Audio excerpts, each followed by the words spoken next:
ତେଣୁ ପୁରୁଷ ଜନ୍ମ କରିବାଟା ପ୍ରମାଣ ବାହାରିଲା ନା ନାଇଁ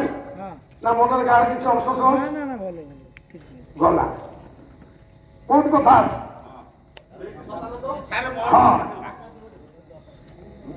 ହଁ ତେଣୁ ଗଭୀର ନୁହଁବିର ତହୁ ବଇଲା ଧୀର ଶୁଣିଲି ପଥରେ ପଥର ନମଳା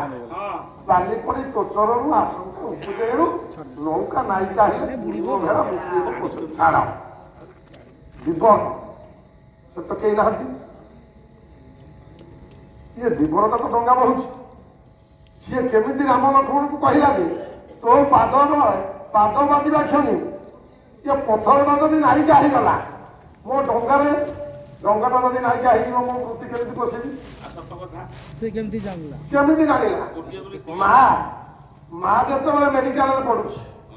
ମା ଯେତେବେଳେ ଅସୁବିଧାରେ ପଡୁଛି ତା ପିଲା ସମ୍ଭାଳି ହେଇକି ରହିବ ହସ୍ପିଟାଲରେ ଯିଏ ହେଲେ ଜଣେ ଜଗିକି ବସିବ ପୁଅ ଯାଇ ଜଗିକି ବସିବ ନା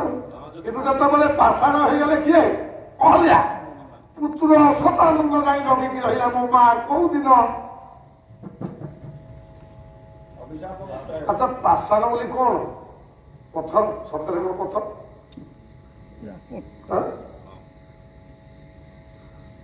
ଆମେ ବି କହୁଛେ କଥା କଣ ଡାକିଲେ ଶୁଣୁନେ ସେ କଣ ପାଷାଣ ହେଇଗଲା କି ପାଷାଣ ତ ପଥର ସେ କଣ ପଥର ହେଇଗଲା ପଥର ଅବସ୍ଥାରେ ପଡି ରହିଲା ଗୋଡ ହାତ ଚଳିଲା ନାହିଁ ନିଶ୍ୱାସ ପ୍ରଶ୍ୱାସ ଖାଲି ଯାହା ହାତ ହଉଥାଏ ପୁଅଟା ଜଗିକି ବଇଥାଏ ଖାଇବାକୁ ନେଇକି ଦଉଥାଏ ଆମେ ଥାଏ ସବୁ ବୁଝୁଥାଏ ଯୋଉଦିନ ପାଦ ବାଜି ଯାଇଛି ପ୍ରଭୁଙ୍କର ସେଇଦିନ ସିଏ ମୁକ୍ତି ପାଇଗଲା ସଦାନନ୍ଦ ନା ନାଇଁ ତେଣୁ ଯେତେବେଳେ ସଦାନନ୍ଦ ସେ କହିଦେଲା ବ୍ରହ୍ମାଙ୍କୁ ତପସ୍ୟା କିଏ କଲା ସଦାନନ୍ଦ ତପସ୍ୟା କଲେ ସଦାନନ୍ଦ ସେଠି ତପସ୍ୟା କରିଥିଲା ଯେତେବେଳେ ପଥର ହେଇଗଲା ଏଟା ଭଦ୍ର ପ୍ରମାଣ ଦେଇଦେଲେ କିନ୍ତୁ ମା କେମିତି ଭଲ ହବ ବୋଲି ସଦାନନ୍ଦ ରହିଛି ତପସ୍ୟାରେ ବ୍ରହ୍ମାଙ୍କୁ ତପସ୍ୟା କରୁଛି ତପସ୍ୟା ଫଳ ପାଇଲା ବେଳକୁ ଅନେକ ଦିନ ଘୁଞ୍ଚି ଗଲାଣି ବ୍ରହ୍ମା ଖୁସି ହେଇଗଲେ କଣ କରୁଛୁ କଣ ବଲ ନବୁ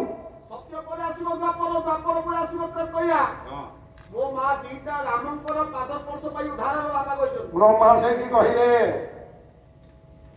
ହେ ପ୍ରିୟ ତୋ ମା ଉଦ୍ଧାର ହବ ଯେ ସତ୍ୟ ପରେ ଦ୍ୱାପର ଆସିବା କଥା ତୋ ମା ଉଦ୍ଧାର ହେଲା ବେଳକୁ ତ୍ରେତୟା ହେଇଛି ଯୁଗ ସରିଥାଉ 2 ପରେ ଯାଇକି 3 ହବ ନା ମୋ ମା କେମିତି ଶୀଘ୍ର ଉଦ୍ଧାର ହବ କୁହ ସତ୍ୟାନନ୍ଦ ସତ୍ୟ କରିଥିବାରୁ ବ୍ରହ୍ମାଙ୍କ ନିକଟରେ ଲୋ ମା ଦ୍ୱାପର ନ ଆସି ସତ୍ୟ ପରେ ତ୍ରେତୟା ହେଲା ଉଦ୍ଧାର ହେଲା ଅହଲ୍ୟା ସେଇଥିପାଇଁ ତ୍ରେତୟା ଗଲା ପରେ କାଟି କେବଳ ସଦାନନ୍ଦର ତପସ୍ୟା ଏଇଥିପାଇଁ କି ଗଲା ସେଠି ଏତେବେଳେ ବୁଝିପାରିଲେ 1 2